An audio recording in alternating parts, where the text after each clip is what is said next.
దీర్ఘకాల వ్యాధులకు 20 ఏళ్ల అనుభవం ఉన్న అత్యుత్తమ హోమియోపతి వైద్యం మాస్టర్ హోమియోపతి. తెలంగాణలో ఎలక్షన్ కోడ్ ఎప్పటి నుంచి అయితే అమలైందో కోట్లాది రూపాయలు బయటపడుతున్నాయి, కిలోల బంగారం బయటపడింది.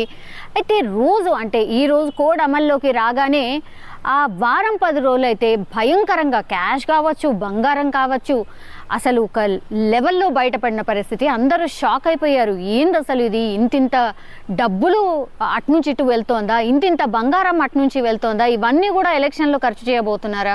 ఇట్లాంటి డౌట్స్ అయితే చాలా మందికి వచ్చాయి. కామన్ పీపుల్ ఈ వార్త ఎవరు చూసినా సరే ఎవరికైనా ఇదే అనిపిస్తుంది.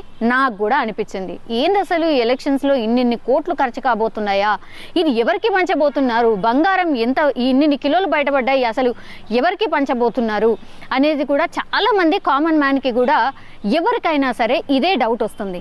అయితే ఆ తర్వాత చాలా మంది సామాన్యులు ఎవరైతే పాపం వాళ్ళ అవసరాల కోసం కొన్న వాళ్ళు కావచ్చు, లేదంటే ల్యాండ్ కోసమో లేకపోతే ఇతరత్ర అవసరాల కోసమో దేనికోసమైనా సరే వాళ్ళు తీసుకువెళ్ళిన వాటిని కూడా సీజ్ చేశారు. చాలామంది పెళ్ళిళ్ళకని లేకపోతే ఫంక్షన్స్కి వెళ్తున్నామని లేకపోతే ఇంకో అవసరం వాళ్ళ సొంత అవసరాల కోసం ఎవరైతే తీసుకెళ్తున్నారో ఆ డబ్బుల్ని కూడా సీజ్ చేసి చాలామంది ఈసీకి కంప్లైంట్ చేస్తే మొన్న ఈసీ రియాక్ట్ అయిన తర్వాత సామాన్యులు ఎవరికైతే డబ్బులు తీసుకెళ్తున్నారో వాళ్ళని గుర్తించండి, వాళ్ళని ఇన్ని రోజులు ఆపి వాళ్ళ డబ్బులు మీ దగ్గర ఉంచుకోవద్దు, ఇది ఎంత మాత్రం కరెక్ట్ కాదు అనేసి ఈసీ కూడా అధికారులకు ఆదేశాలు జారీ చేసింది. ఆ తర్వాత కొంత వాళ్ళ తనిఖీల్లో అంటే ఎవరు జెన్యూన్ ఆర్ ఎవరు కామన్ పీపుల్, నిజంగా అవసరాల కోసం ఎవరు తీసుకెళ్తున్నారు, కొన్ని వాటికైతే నిజంగానే రిసిప్ట్స్ ఉండవు.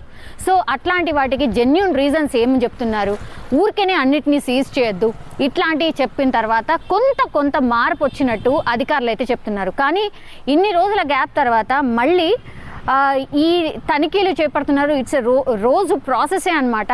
మొత్తంగా 148 చెక్ పోస్టులు ఉన్నాయి. సో రోజు తనిఖీలు చేస్తున్న పరిస్థితుల్లో ఈరోజు వికారాబాద్ జిల్లా తాండూరు సరిహద్దుల్లో ఖంజాపూర్ దగ్గర పోలీసులు తనిఖీలు నిర్వహించారట. అందులో 40 తులాల బంగారు ఆభరణాల్ని ఎన్నికల అధికారులు సీజ్ చేశారు. చాలా రోజుల తర్వాత ఈ వార్త ఇప్పుడు ఒక రకంగా సెన్సేషనల్ వార్త. ఎందుకంటే 40 తులాల బంగారం ఒక మహిళ క్యారీ చేస్తోంది. మరి ఎటు నుంచి ఎటు తీసుకువెళ్తుందో తెలియదు. కానీ అఫ్ కోర్స్ కొంతమందికి 40 తులాలు, 50 తులాలు, 60 తులాలు ఇట్లాంటివి కూడా నిజంగానే కామన్గానే ఉంటాయి, మన అందరికీ కూడా తెలిసిందే. సో అయినా సరే 40 తులాల బంగారం అంటే మామూలు విషయం కాదు. అందుకని ఎన్నికల అధికారులు తనిఖీ చేసినప్పుడు 40 తులాల బంగారం బయటపడిందట.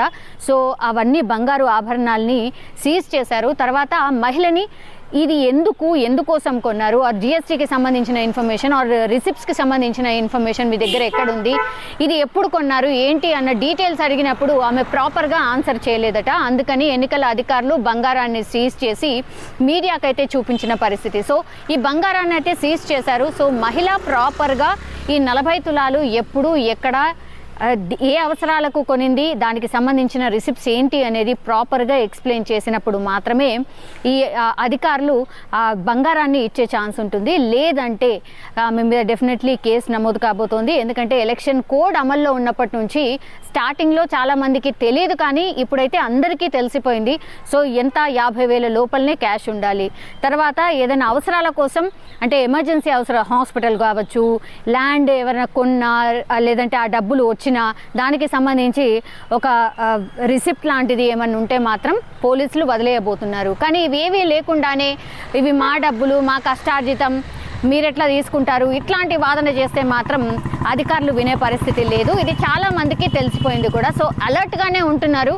కానీ ఈరోజు ఇన్సిడెంట్, మరి 40 తులాల బంగారము అవి ఎక్కడి నుంచి ఎటు తీసుకెళ్తోంది, నిజంగా సొంత అవసరాల కోసమే తీసుకెళ్తోందా ఏంటి అనేది ఆ ఇన్ఫర్మేషన్ అయితే కలెక్ట్ చేస్తున్నారు.